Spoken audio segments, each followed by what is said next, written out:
الرحمن الرحیم۔ سورہ بقرہ کی 184 نمبر کی آیت کریمہ ہے۔ شہر رمضان الذی انزل فیہ القرآن، رمضان کا مہینہ وہ مقدس مہینہ ہے جس میں قرآن کریم نازل کیا گیا۔ اس سے پچھلی آیت میں ایام معدودات اللہ رب العزت نے فرمایا کہ گنتی کے چند روز، گنتی کے چند ایام ہیں جن میں تمہیں روزے رکھنے، اور وہ گنتی کے چند ایام کیا ہیں اس کی وضاحت اللہ تعالیٰ نے اس آیت کریمہ میں فرمائی کہ شہر رمضان الذی، شہر کہتے ہیں عربی میں مہینے کو، شہرن کے معنی مہینہ، منتھ کے معنی میں، تو شہرن یعنی شہر رمضان، رمضان 12 مہینوں میں سے ایک مہینے کا نام ہے جو بڑا ہی مقدس ہے، سردار مہینہ ہے۔ تو شہر رمضان، رمضان کا مہینہ یعنی رمضان کا پورا ایک مہینہ، یہ اللہ رب العزت نے اس کا روزہ امت مسلمہ پر فرض قرار دیا۔ تو شہر رمضان الذی انزل فی القرآن، رمضان کا مہینہ وہ مقدس اور قابل احترام مہینہ ہے الذی انزل فیہ القرآن، جس میں اللہ تبارک و تعالیٰ نے قرآن کریم کو نازل فرمایا، ھدی للناس، لوگوں کی ہدایت کے واسطے، لوگوں کی ہدایت کے واسطے۔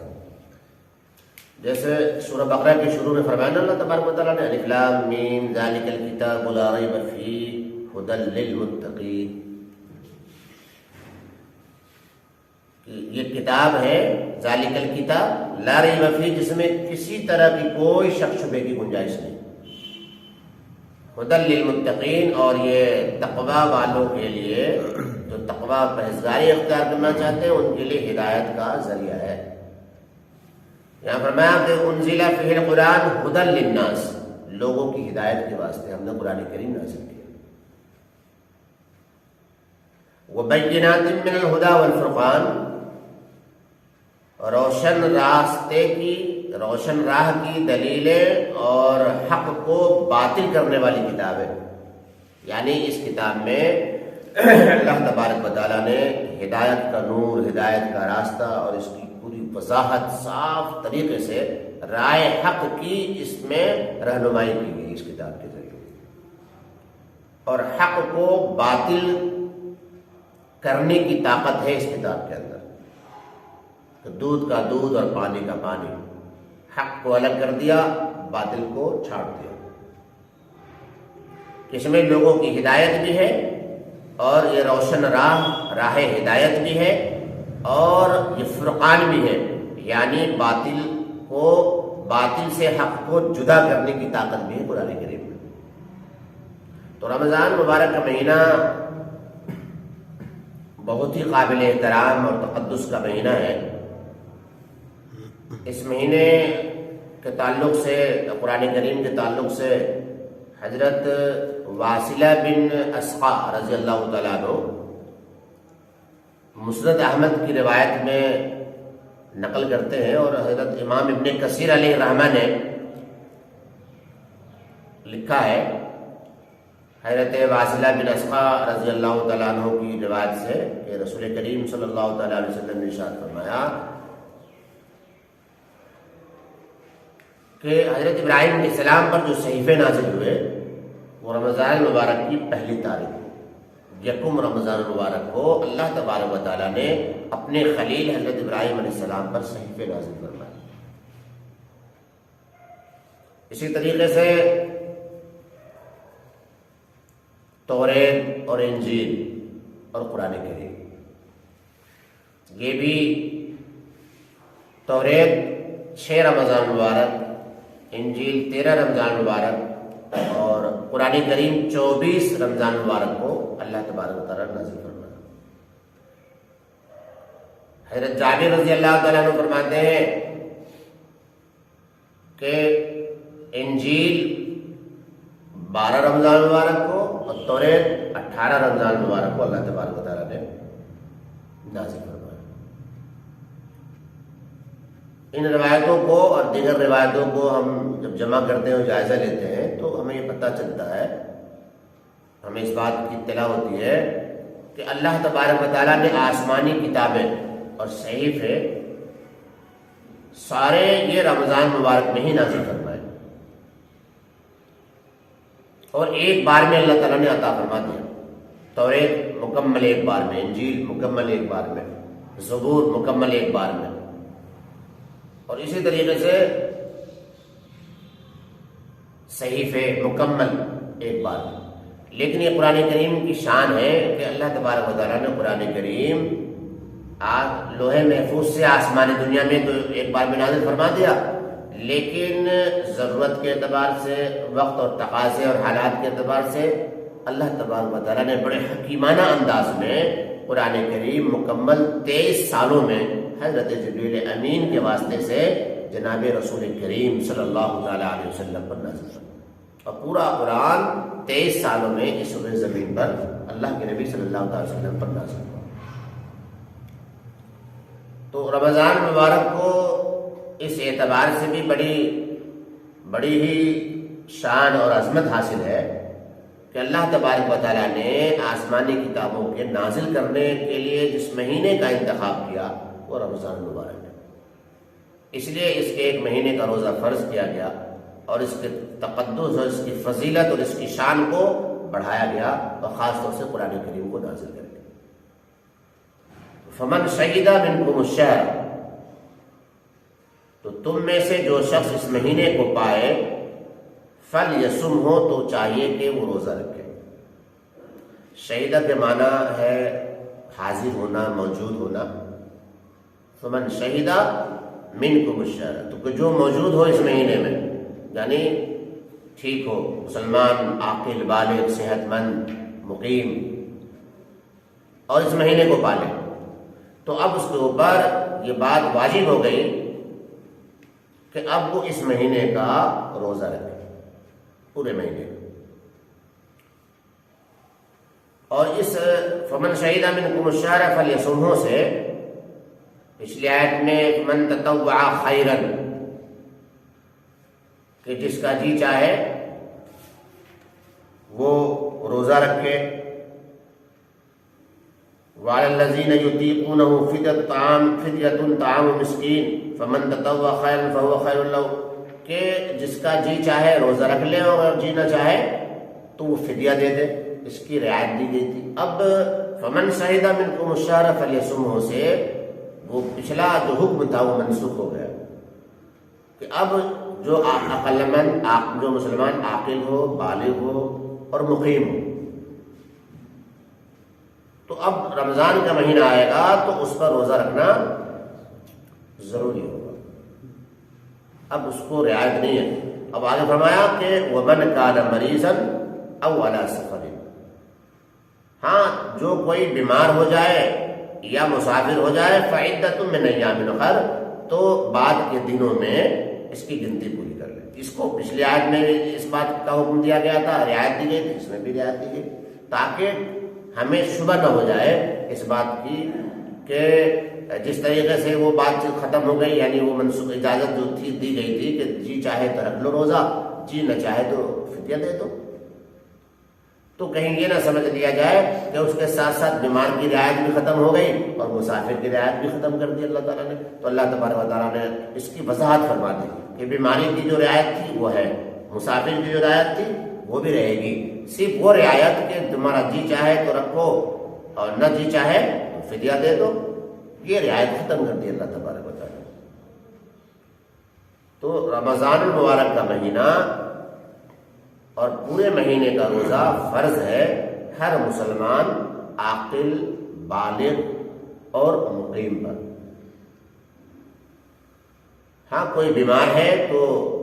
اس کے لیے رعایت ہے، روزہ رکھ رہا تھا اور وہ بیمار ہو گیا، اور ایسا بیمار کے روزہ نہیں رکھ سکتا، ایسی اس کنڈیشن کی بیماری، تو اب جتنے روزے بیماریوں میں چھوٹ گئے ہیں بعد میں اس کی گنتی کر کے روزے پورے کر لے۔ روزے رکھتے ہوئے سفر پیش آ گیا، شرعی سفر جس کی وضاحت کل کی گئی تھی، تو جتنے دن سفر پر ہے اتنے دن کی روزہ چھوڑ دے اگر وہ نہیں رکھ سکتا، اور رمضان کے بعد جتنے چھوٹے ہوئے روزے تھے اس کو پورا کر لے۔ یہ رعایت حیض نفاس والی ہماری بہن ماں اور بہنیں جو حیض اور نفاس کی مجبوری پیش آ جائے تو ان کے لیے بھی یہی رعایت ہے کہ وہ ناپاکی کے جو دن ہیں جس میں وہ روزہ نہیں رکھ سکتی جن دنوں میں، تو رمضان کے بعد جتنے روزے رمضان میں چھوٹ گئے تھے ناپاکی کی وجہ سے، عذر کی وجہ سے، وہ اس کی گنتی پوری کر لیں۔ تو بہرحال رمضان مبارک کا مہینہ فرض ہے، اور اس میں سوائے مریض کے اور سوائے سفر کے کوئی رعایت نہیں ہے، الا کہ کسی کی بہت زیادہ عمر ہو گئی ہو، اتنا ضعیف اور بزرگ ہو گیا ہو، کوئی شخص اتنا بوڑھا ہو گیا ہو کہ روزہ رکھنا اس کی بس کی بات نہیں ہے، تو وہ شخص بھی مریض کے دائرے میں آتا، اس کی رعایت دی اللہ تعالیٰ نے، اور اس کی وضاحت بھی پچھلے آیت میں کر دی گئی تھی۔ یرید اللہ بکم الیسر، کہ اللہ تبارک و تعالیٰ تمہارے ساتھ آسانی چاہتا ہے، ولا یرید بکم العسر، وہ تمہارے ساتھ سختی اور تنگی کرنا نہیں چاہتا۔ مطلب یہ ہے کہ بیماروں کو رعایت دینا، مسافروں کو رعایت بخشنا، بوڑھوں کو رعایت دینا، ایسا بوڑھا کہ جس کے بس کی روزہ رکھنا ہے ہی نہیں، طاقت نہیں ہے اس شخص کے اندر،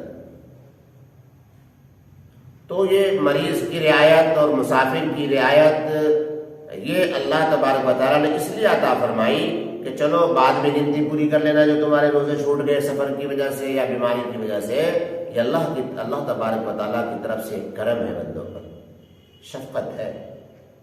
پوری ہمدردی ہے، ورنہ اس رب کریم کو پورا حق ہے کہ کسی حال میں بھی روزہ نہیں چھوڑنا، ہر حال میں روزہ رکھنا ہے تو رکھنا ہے، تو یہ حق تھا رب کریم کو اور حق ہے، لیکن اس کی شان دیکھو کہ اللہ رب العزت نے اپنے بندوں پر رحم فرما کر کتنی سہولت عطا فرما دی مسافروں کے لیے اور بیماریوں کے لیے۔ تو میرے ساتھیوں، اسی بات کو اللہ تبارک و تعالیٰ نے فرمایا کہ میرے بندو، تمہارے ساتھ سختی کرنا مقصود نہیں بلکہ تمہارے ساتھ تو آسانی مقصود ہے۔ ہم تو چاہتے ہیں کہ آسانی سے تم روزے رکھو اور تمہارے ساتھ پوری زندگی کبھی بھی مشکلیں پیش نہ آئے، آسانی کے ساتھ ہمارے حکموں کو بجا لاؤ۔ یرید اللہ بکم الیسر،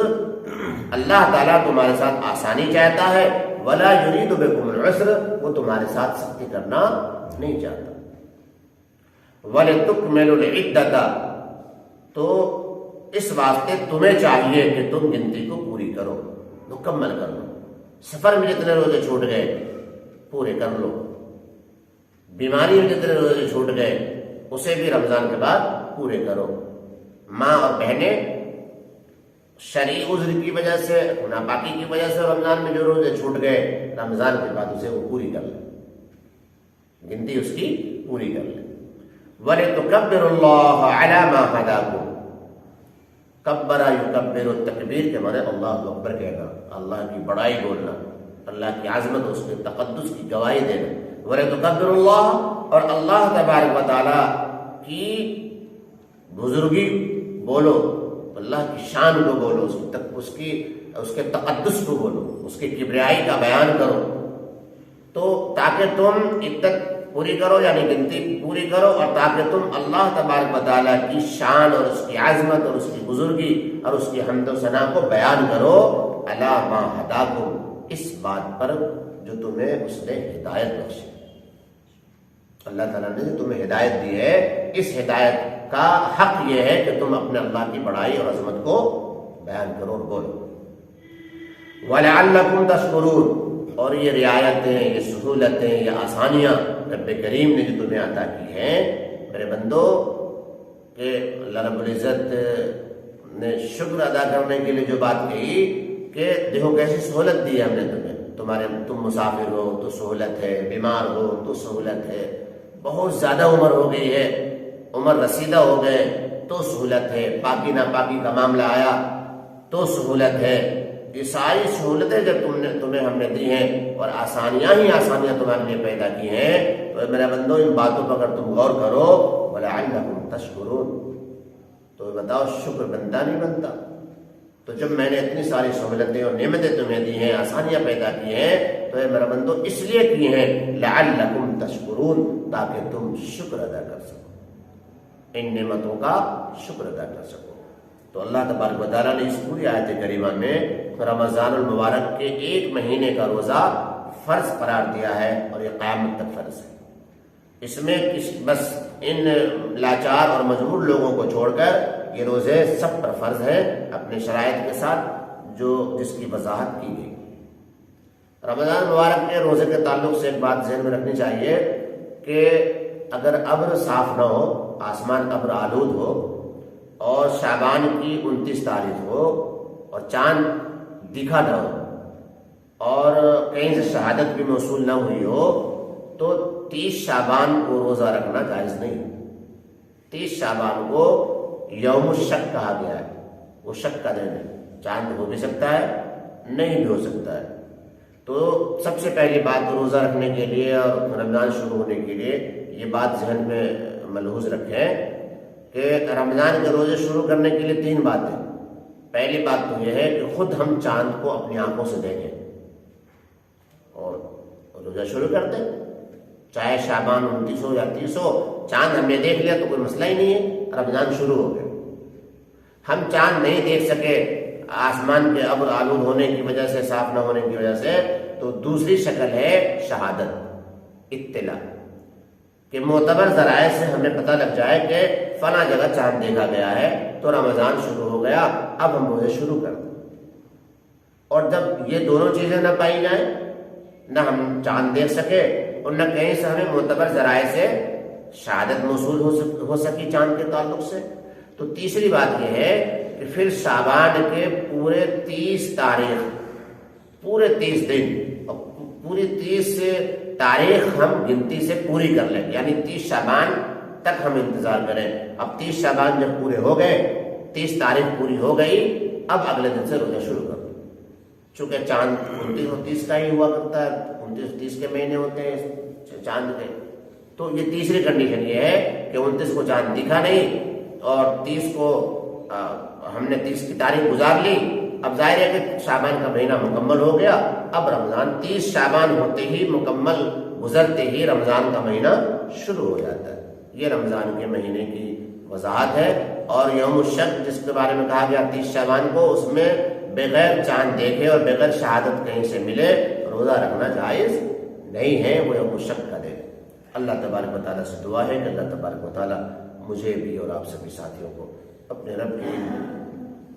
حکیمانہ اور مخلصانہ نصیحتوں کو سمجھنے اور قدر کرنے کی توفیق